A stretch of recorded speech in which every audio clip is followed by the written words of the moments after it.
Y en el 2017 también nuestro invitado siguiente, el doctor Celso Daniel Álvarez Amarilla, experimentó algo extraño en México. ¿Qué pasó en México? ¿Qué tal, Celso? ¿Cómo te va? Buenos días, ¿qué tal, Bruno? Muchas gracias por la oportunidad. Y un placer. En el año 2017... ¿Vos qué estabas haciendo allá en México? Estaba haciendo una pasantía doctoral en la Universidad Pedagógica Nacional de México. Casi un mes estuve por allí. Y dio la casualidad que en la segunda semana de mi pasantía experimenté el terremoto en el cuarto piso de la universidad. El famoso terremoto. Sí, es muy violento que... Pero se movió todo. Todo México se movió. Gran parte. Sí, todo México se movió y cayeron las estructuras antiguas. Quedaron en pie aquellas que ya están preparadas para pivotar, ¿verdad? Porque la universidad sí estaba preparada. Hizo ese bamboleo así la universidad. Pero ¿se sintió eso? Se sintió, sí, claro. Yo estaba en un cuarto piso. Y de ahí... Fue fuerte ese movimiento sísmico. Sí, mira, es como que vos estás en una... ¿cómo se llama? En una cama elástica. Saltando, porque así era. Una cama elástica. Así, más o menos así bailaba el edificio. Y suena la alarma y... Allá tenían todas las líneas de evacuación y bueno, evacuamos el edificio y estuvimos afuera casi 3 horas esperando otra vez para bajar nuestras pertenencias. Bueno, el doctor Celso Daniel Álvarez, o Celso Álvarez simplemente, es docente universitario, tiene un doctorado en educación, es profesor también de colegios durante muchos años, enseñó ciencias naturales y educación para la salud. Fue fiscalizado, por supuesto, por el Ministerio de Educación y Culto en aquella ocasión. Él vive en Ipacaraí, pero es ciudadano de Asunción, ¿verdad? Nació acá, pero hace 22 años está en Ipacaraí, entre paréntesis, hoy está de fiesta fundacional, ¿verdad? Así mismo es. 135 años, 135. 135. Así como el Partido Colorado, entonces. Casi. No, prácticamente. La misma cantidad de años. Ipacaraí. ¿Cómo es vivir en Ipacaraí? Ipacaraí es una ciudad, digamos, desde que yo me fui, ¿Vos vas y venís todos los días acá? No, casi ya no tanto. Yo soy jubilado y cuando tengo algunos quehaceres por Asunción sí vengo, pero la mayoría de las veces hoy en día es casi todo virtual, ¿verdad? Estamos manejándonos. Pero ¿Cómo es vivir allá? Porque estás ahí cerca del lago, de San Bernardino, toda esa onda también. Realmente la gente que va y conoce un clima distinto, diferente. Totalmente, por lo menos se respira aire puro, hay viento constantemente y mira, al menos la zona donde yo estoy es como un campo y lo fresco es normal siempre. Y uno sale a veces de tardecita, no te digo con esta temperatura, coste que está muy agradable ahora la temperatura. Uno sale en verano, en primavera con su catre y en el jardín, en el patio de atrás, y duerme la siesta, ese tipo de cosas. ¿Siguen esas costumbres allá o no? Y no tanto, Bruno, no tanto, no. Nosotros estamos más o menos cerca de la ruta se está ampliando y es una constante hoy en día. Primero el sonido de los grandes vehículos, pero es una constante prácticamente el ruido, la sirena de las ambulancias. ¿Sí? Casi constantemente. Anoche ya hubo otra vez otro accidente, no sé si te enteraste, ¿verdad? No. Un policía recién egresado murió. ¿Murió, che? Sí, un jovencito. Hace 4 meses que egresó. ¿Y eso es por qué? ¿Porque se transita mal? ¿Porque hay mucha imprudencia?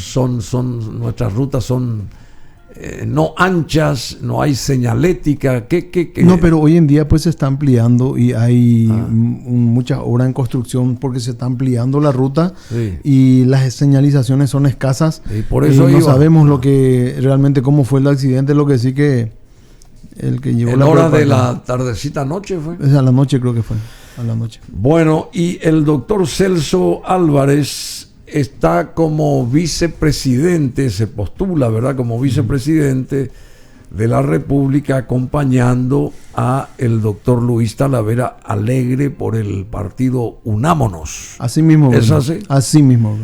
Dije bien, ¿verdad? Sí, señor. O sea, vos querría llegar a ser vicepresidente. Sí, es un honor, un privilegio ¿Qué y un haría desafío. vos en la vicepresidencia? Supongamos que seas ya el vicepresidente, Celso Álvarez. ¿Qué harías? Primero, ¿Por dónde comenzarías? primero cumplir lo que está establecido como la función del vicepresidente, ¿verdad? Sí. Que es acompañar al presidente, en este caso, como dijo el doctor Talavera, él es el político, yo soy el técnico, ¿verdad? Sí. Entonces, y las veces, como establece la Constitución, las veces que no está el presidente, verá suplir al presidente. Pero trabajaría muy de cerca con el ámbito de la educación, que es mi especialidad, con el ministro de Educación y ver un poco cómo... ¿Y cómo se puede mejorar nuestra educación? Porque también te trato de usted, ¿verdad? Sí, por favor. O sea, vos fuiste a México, después creo que fuiste a otros países. No, yo fui a México, fui en el año 87, fui a... O sea, en el 2016. No, espera. Fui cronológicamente. Sí, por favor. En el 87 ya estuve yo en México. 87. Por temas de salud pública, porque yo estuve 15 años en el Ministerio de Salud Pública. Ah, sí. En el 90 fui a Río de Janeiro. Pero por vos un te fuiste simposio. al Mundial del 86. No, al año siguiente. Al año siguiente. Bueno, y después. Y en el 93 estuve en Costa Rica, representándole al país para elaborar un documento para Latinoamérica. Qué bueno. Y después de 30 años volví a México. En el 2017 volví a México ya para hacer con más tiempo una pasantía ¿Cómo es universitaria. vivir en Costa Rica? Los ticos. ¿Cómo son los ticos? Ahí estuvimos una semana nada más. Estuvimos exactamente en la ciudad universitaria que se llama Heredia. Pero es muy lindo lugar. Hermoso lugar. Conocimos, mira, hermosos. Creo que era un club campestre donde hay armaduras, todas las decoraciones de armadura, y creo que tiene una piscina enorme bajo techo. Eso fue en el año 93. Y la educación desde aquella época, y viviendo acá en Paraguay, observando la educación de los países latinos nuestros, Sí. ¿verdad? De América. Sí. ¿Cómo estás viendo o está viendo usted, a ver, Celso Sí. Álvarez, la educación en general respecto a nuestro proceso educativo, que tenemos que cambiarlo de una manera urgente? Sí. ¿Qué hay que hacer acá para empezar a Acá- ir por la senda de la mejoría, digamos? Acá en primer lugar tenemos que hacer una revisión, digamos, usando términos educativos, una revisión holística de todo lo que se está haciendo actualmente. Yo tengo el apoyo de varios doctores también en educación. Nosotros en Paraguay tenemos profesionales muy capaces a quienes no se les da la oportunidad, están prácticamente en el anonimato muchos de ellos, ¿verdad? Entonces, hacer un consejo de doctores de educación y analizar y ver el mejor programa educativo que le convenga y que va a formar realmente al paraguayo que necesitamos nosotros acá en nuestro país, a ese paraguayo, darle oportunidad a... ¿Y qué a es esa lo gente. que quiere la gente joven, verdad? Vos sos docente, universitario, fuiste profesor de colegios. Sí. ¿Y qué percibís vos cuando hablás, cuando disertás, hablás con la gente? De repente ellos mismos te piden el tema, algún temario, te dicen, bueno, ¿por qué no tratamos esto, lo otro?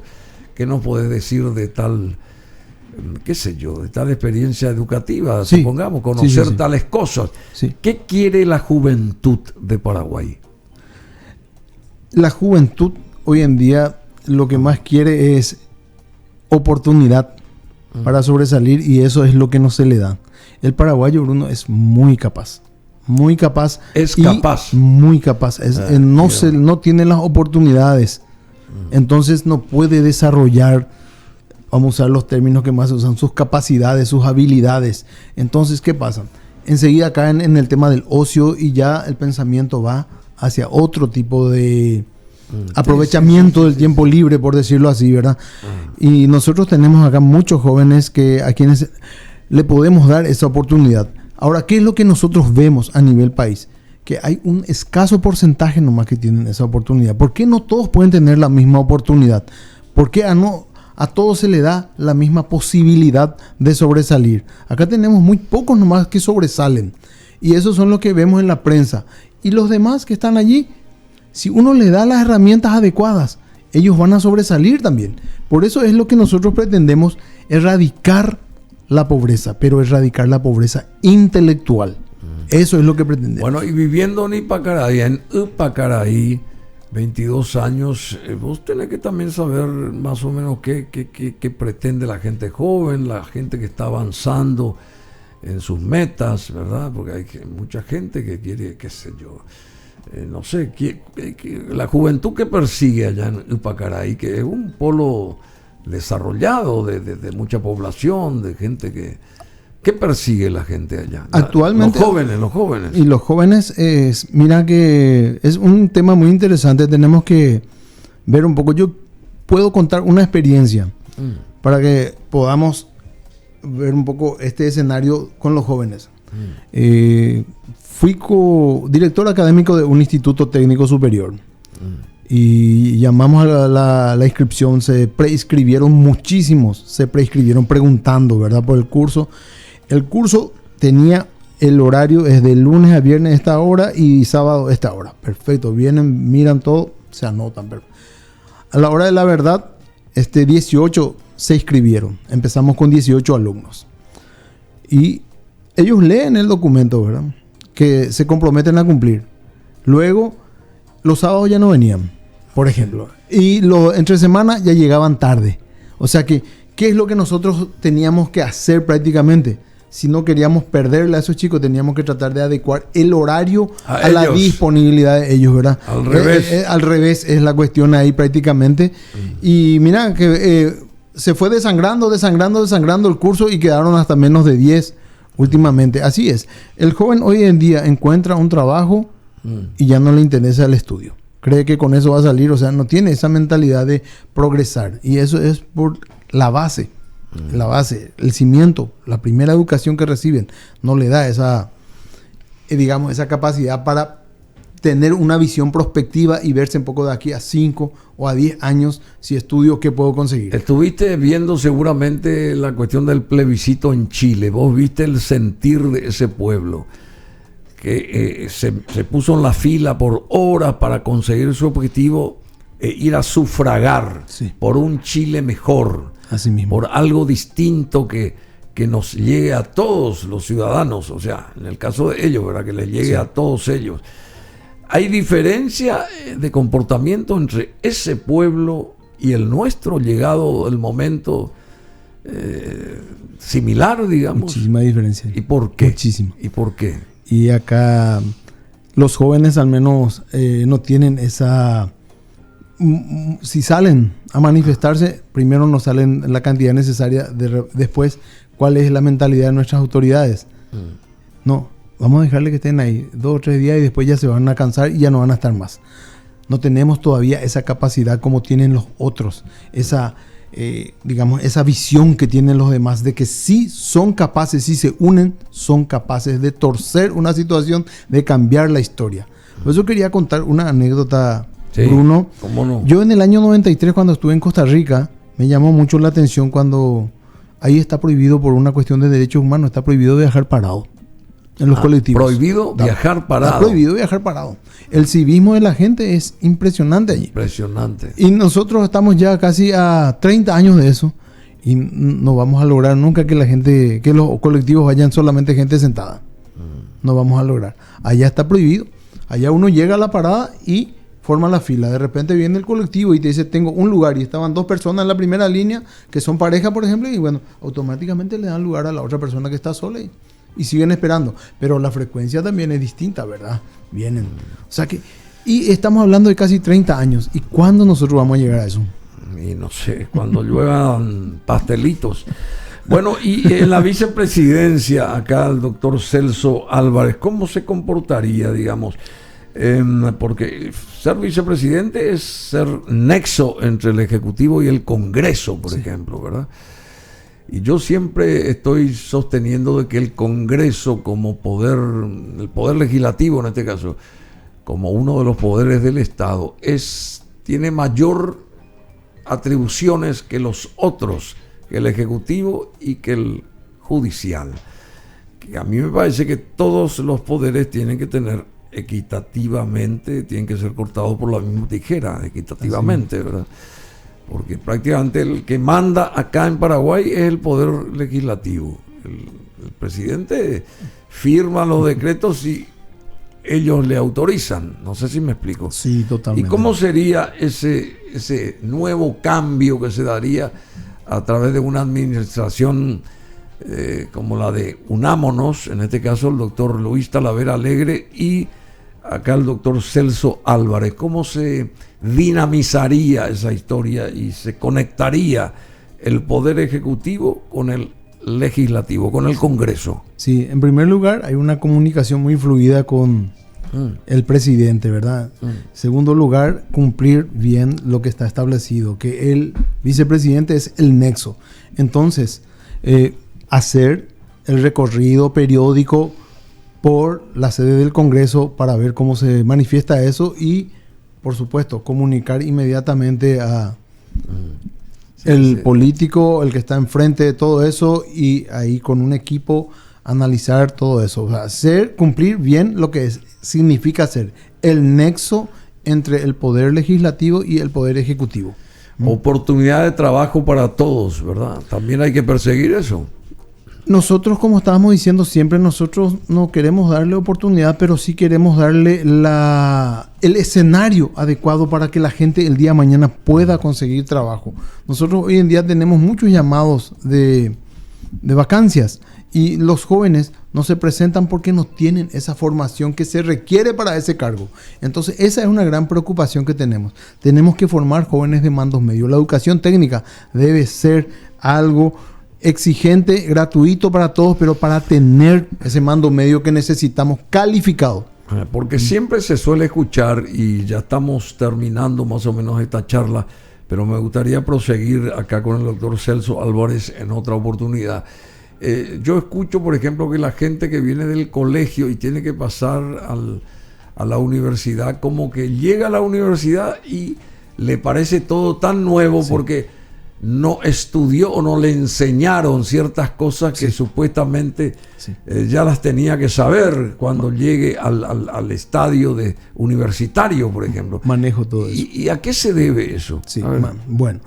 Ahí hay un problema. ¿Por qué ocurre eso, mejor dicho? Bueno, ahí hay una descoordinación entre lo que pide la facultad para ingresar y entre lo que es el programa del bachillerato, por ejemplo, el bachillerato. Sí. Entonces debería haber una especie de coordinación y concatenación de tal manera que en otros países se llama luego preparatoria, ¿verdad? Porque ya le prepara. Entonces nosotros tenemos que ver qué es lo que piden los exámenes de ingreso y modificar de acuerdo a eso los programas de estudio de los chicos, formarla en eso. Otro aspecto muy importante, la mayoría de los docentes no desarrollan el 100% de lo que está en su programa. Por eso salen con muy poca base, por eso... ¿Qué porcentaje desarrollan entonces? Bueno, nosotros pues somos expertos en maquillaje estadístico, ¿verdad? Sabía eso que el país es... Y bueno, ellos te van a hacer figurar que desarrollaron del 70 al 80%. Y no es así, es la mitad. No, y mucho menos, ¿verdad? Probablemente. ¿Por qué? ¿Por qué existen los cursillos de ingreso? Claro, llega el alumno ahí a la universidad y no sabe dónde está parado. Sí, yo tengo el ejemplo vivo con mi hijo, ¿verdad? A mi hijo también le pasó lo mismo y lo único que uno quiere es desertar después. Porque en el colegio no aprendió todo lo que tenía que aprender. No se profundizó hasta donde tenía que ser. No llegan. Por ejemplo, se da una matemática y van al cursillo y encuentran otro tipo más complejo y ahí enseguida se desesperan. Entonces, tenemos que hacer esa conexión entre lo que se da en la última etapa con lo que va a ser. Estamos en el siglo XXI ya, doctor Álvarez. Totalmente, y bueno, y no se hizo nunca. Estamos en el año 22 del siglo XXI, ¿y cuándo vamos a empezar a hacer eso? Y si nosotros somos gobierno, apenas iniciemos eso, ya vamos a empezar a revisar todos los programas y darle el enfoque que se merece realmente. No, muy interesante. Queremos formarle a los jóvenes. Queremos que sean sobresalientes los jóvenes. Muy interesante un vicepresidente que se aboque a la educación, por ejemplo. Es muy interesante, ¿verdad? Porque y muy extraño también, porque están los otros vicepresidentes, los posibles candidatos a vicepresidente, pero están en otras cosas o tienen otras metas, pero la parte educativa, que es fundamental, porque es la piedra angular de la sociedad. Te digo algo. Soy profesor de metodología de la investigación. Sí. Y es para los alumnos que están último año en las carreras universitarias. Y cuando ellos ven todo lo que tienen que hacer lo primero que te preguntan es, ¿cómo te puede gustar esta materia? ¿Cómo te puede gustar? Y ahí está nuestro grave problema. Bueno, en la investigación, en la lectura, en la interpretación y en la comprensión. Ahí tenemos que en la comprensión. Está la señora Sofía Scheidt, ella también está bregando por esto y es una candidata a vicepresidente o presidenta. Vicepresidenta.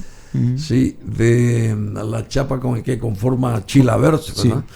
Y vamos a tenerla acá en cualquier momento para que nos hable también acerca de los cambios educativos más que necesarios que urgen hacerlos, ¿verdad? Sí, hay muchas cosas. Bueno, muchísimas gracias, Celso Álvarez, doctor Celso Álvarez, docente universitario,